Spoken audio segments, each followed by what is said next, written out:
I'm here today with Maria Franzoni, who is the creator of the Bookability Formula, a former International Speaker Bureau owner with over 25 years in the industry. She helps speakers get booked and paid by teaching the tactics that top bureaus use, turning expertise into income with practical, proven and commercially focused strategies. And she's put all that expertise into her book called, you guessed it, The Bookability Formula, which I have a copy of signed to me, which is always a real treat. So thank you very much for that, Maria, and welcome to the show. You're very welcome for the book, and thank you very much for inviting me. I want to talk to you about that bookability formula because it is such an interesting, pragmatic approach, isn't it? It's not how can you increase your stage presence or project your voice. It's really, okay, how can you get booked and paid? Which is actually what speakers really care about, isn't it? I love the way you put that because that's all I'm interested in, really, because I think there's a lot of fantastic people out there working on the craft and working on the speech and that side of it. And I think the piece that's often missing is the piece of, well, how do you actually monetize this now? How do you make a business out of this? Exactly. Yeah. Exactly. And it is a formula. I was looking at your table of contents and I was like, it's interesting that she's got all these letters here. Why? And then I read on and there it is. It's an actual kind of mathematical formula. So for those who haven't read the book yet, tell us what it is. Well, I love algebra, so I had to turn it into a formula. But it's basically, I analysed what the 1% most book speakers do or did in the Speaker Bureau, and identified 4 key areas, and it called it bookability because it was really about why those particular speakers were the most bookable. So bookability is the formula, and the 4 key areas they excelled in were that they were relevant to a paying market. So that's the R. K, which is known for one thing and by the market, of course. Then you've got memorable. I almost forgot that one, which is good, right? That's the M, That's memorable. quite ironic, isn't it? Yeah, memorable to the bookers and that the message is memorable to the audience.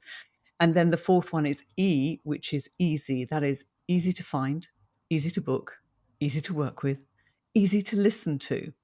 So those are the 4 key elements. And then in terms of the formula, what we did is we looked at, well, what else was there on top of that? And if you add those 4 together, you can multiply those by V. V is value.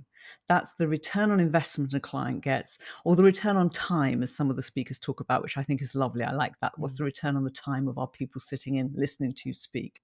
Mm. And all of that is divided by little e, which you need a little bit of the little e, but not too much. And that's why it's a little e and not a big E, and that E is ego, which can absolutely destroy your career if it gets a little bit out of hand. So that's the formula. Those are the 6 elements of the formula that make a speaker bookable. Yeah, and makes perfect sense. I mean, I was trying to absolutely no, I would never have been able to put it down like that. But when I see it written down, I'm like, of course, that makes complete sense. When you talk to speakers about this, which, if any, of those elements do they feel counterintuitive, or had they not really thought about before, or had they not understood the significance of? I think the one they don't realize the significance of is that being easy to work with. And what's interesting, the counterintuitive piece of that is that often the best speakers or the most book speakers are not necessarily the best speakers. They're the ones that are the easiest to work with, especially if you are an organization like a bureau, a speaker bureau that's booking speakers a lot. If you've got a fantastic speaker who is very difficult and a good speaker who is very easy, you're going to book the one that's very easy. You're not going to put yourself out. And all of the bureaus, if you ask them, will have a list. Like we all used to have a blacklist of speakers that were hard to work with, often because of the ego part of the formula being too big.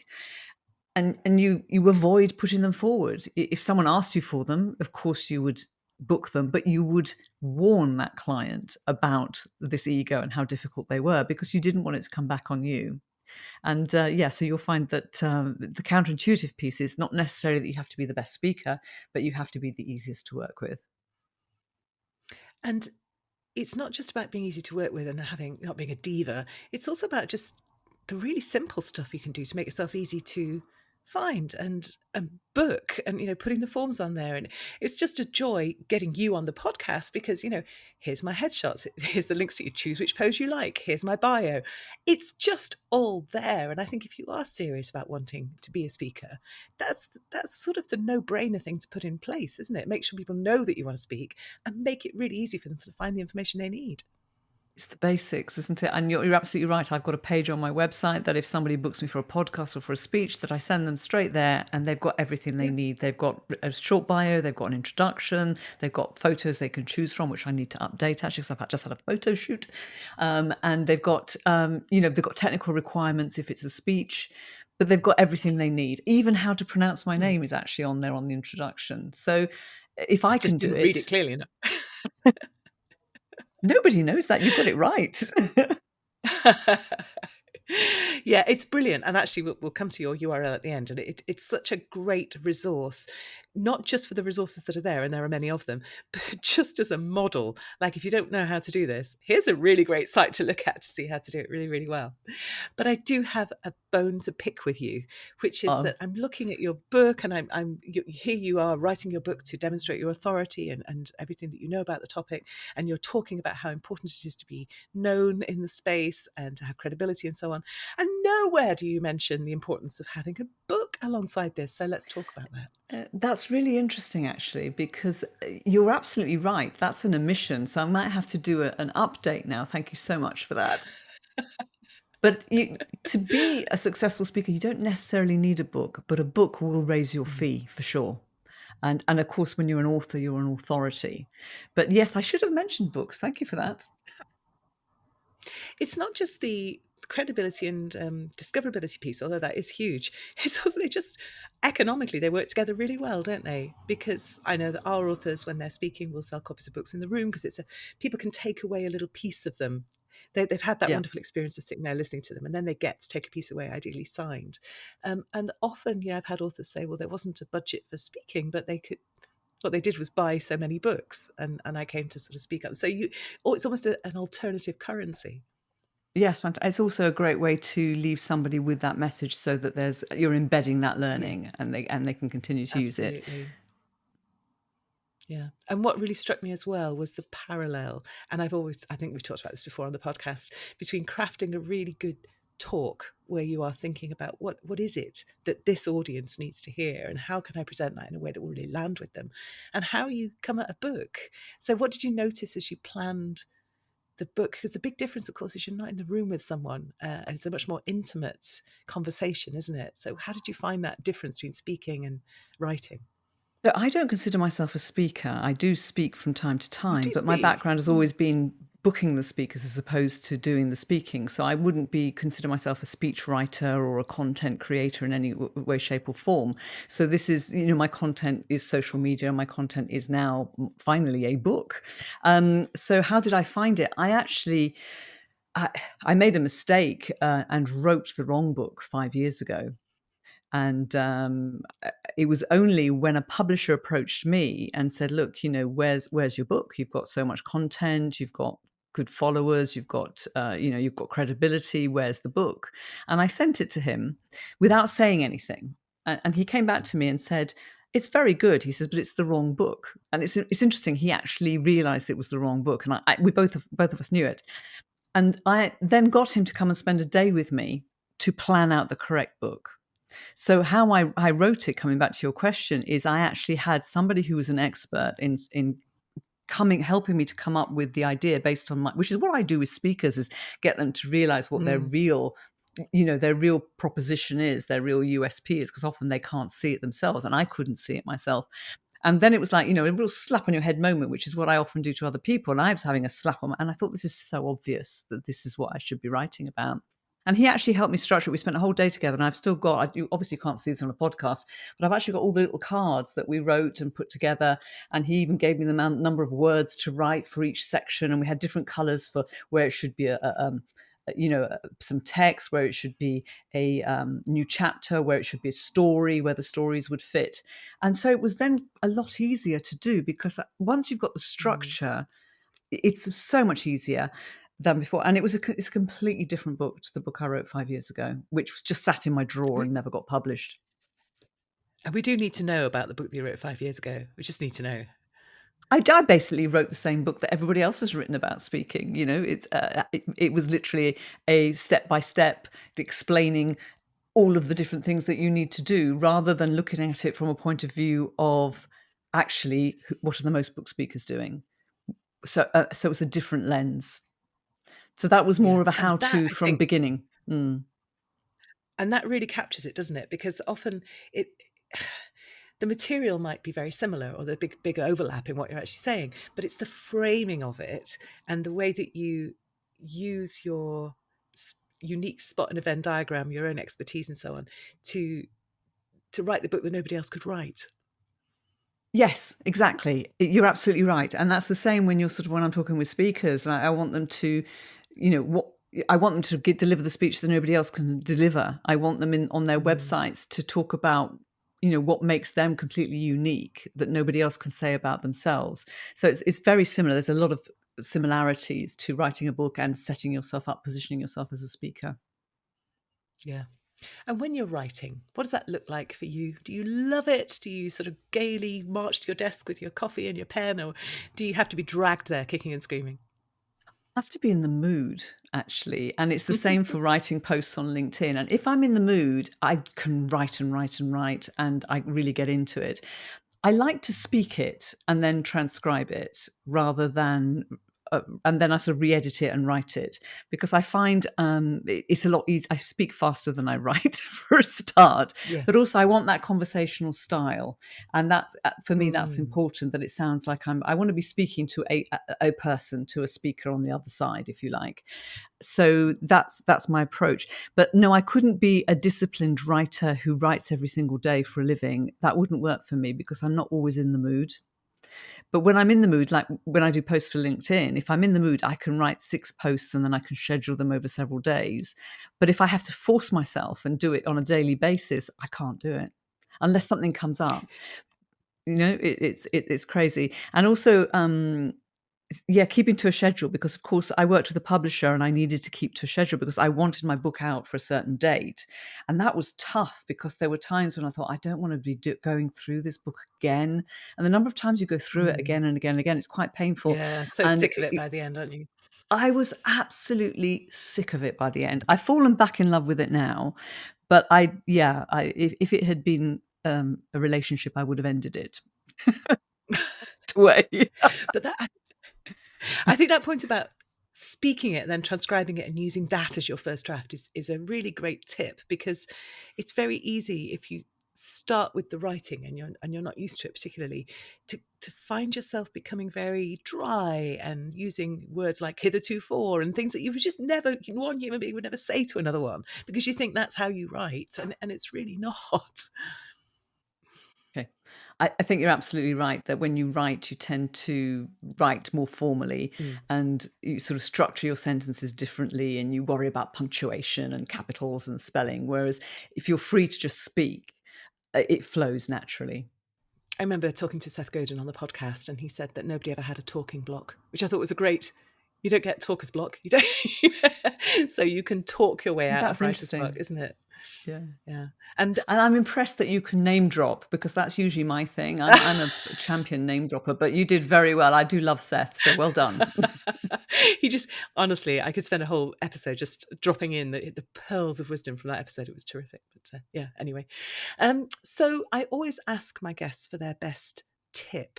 So I'm going to guess, and maybe I shouldn't prejudge this, but I'm going to guess that you have tips that will be applicable for both writing and speaking. But I'm really interested to hear, if somebody's starting off on this journey, if they did nothing else, what would you tell them they have to master?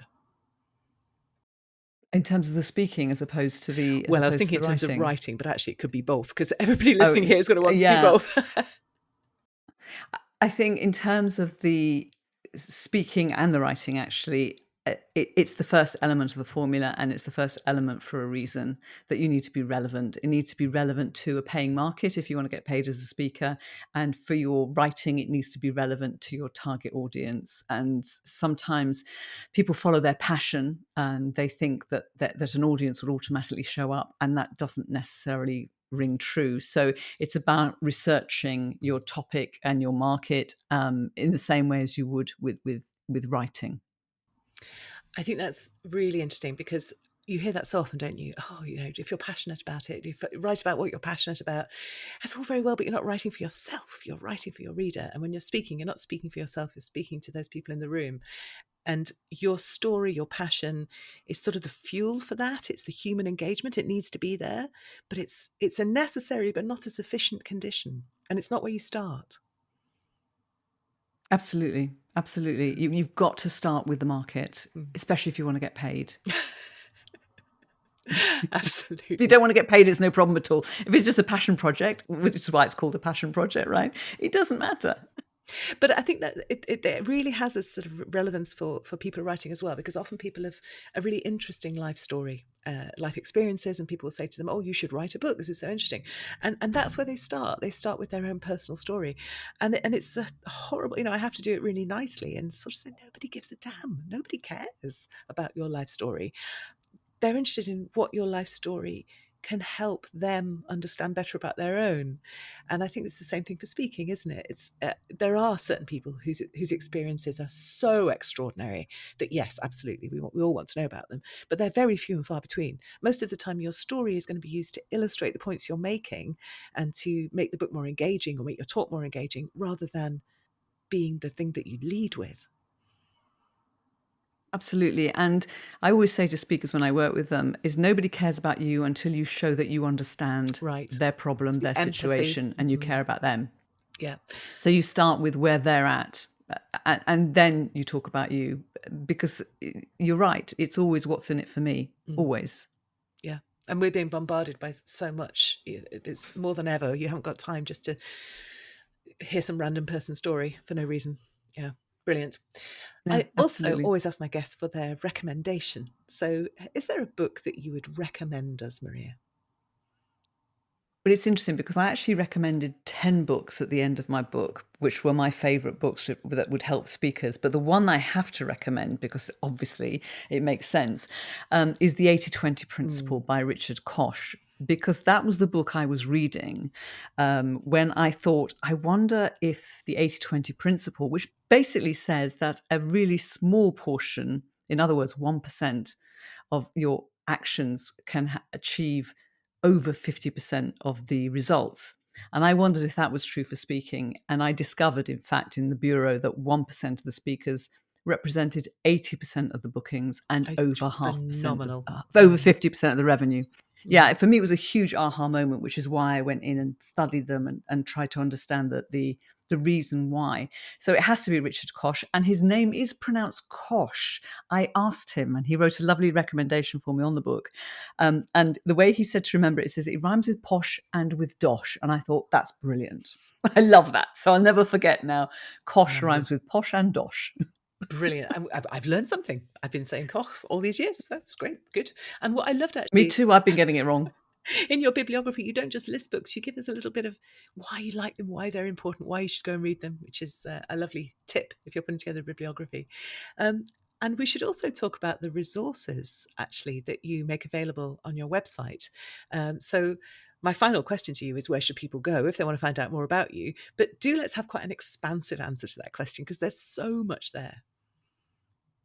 Yes, it's probably a bit too much, isn't there, really? Probably a No, bit it's overwhelming. great.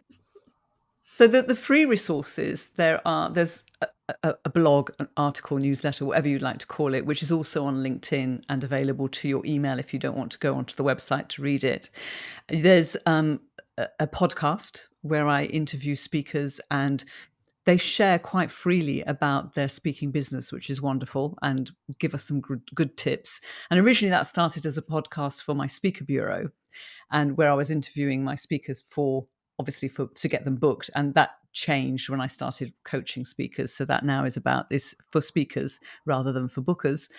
And there's templates, there's downloads, there's all sorts of things there under the resources section.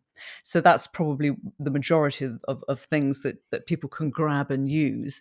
And actually, I know several speakers who have said to me, I can follow all of your free advice and really move things forward. And of course, now there's the book as well, which really Mm. structures it. And then they come to me later on when they want to go to the next level. So I've sort of got rid of a lot of work there, which is quite nice in a And way, right?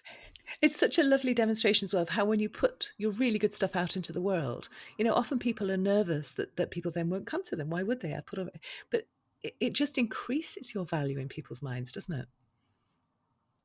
Well, it also means that they're earning by the time they come to you. So they're in a better position to invest in you, right? Hadn't thought of that angle. But That's great. So what I'm doing is I'm making sure that people have the money so that they can pay me. Otherwise, it's no good, right? I never want to be in a situation where I'm stretching somebody ever. That, they've got to be comfortable to work with me. And what I haven't done is given you the website address, which is Yes. mariafranzoni.me. Yeah, brilliant. I'll put that link up on the show notes at extraordinarybusinessbooks.com. Do go there. I mean, I know I always say that, but in this case, there's so much there, so many resources. And as I say, it's such a great model for how you want to present yourself if you want to be bookable. So bookable or booked. There's a really lovely joke that I Fantastic. should have made Yes. much earlier about those two, but never mind. Fantastic. Maria, it was such a treat to talk to you. Thank you for your time today and for all that insight, that wisdom, that really practical stuff. I think it'll have been really, really valuable to anybody listening today. Thank you. Thank you. You've been a very generous host.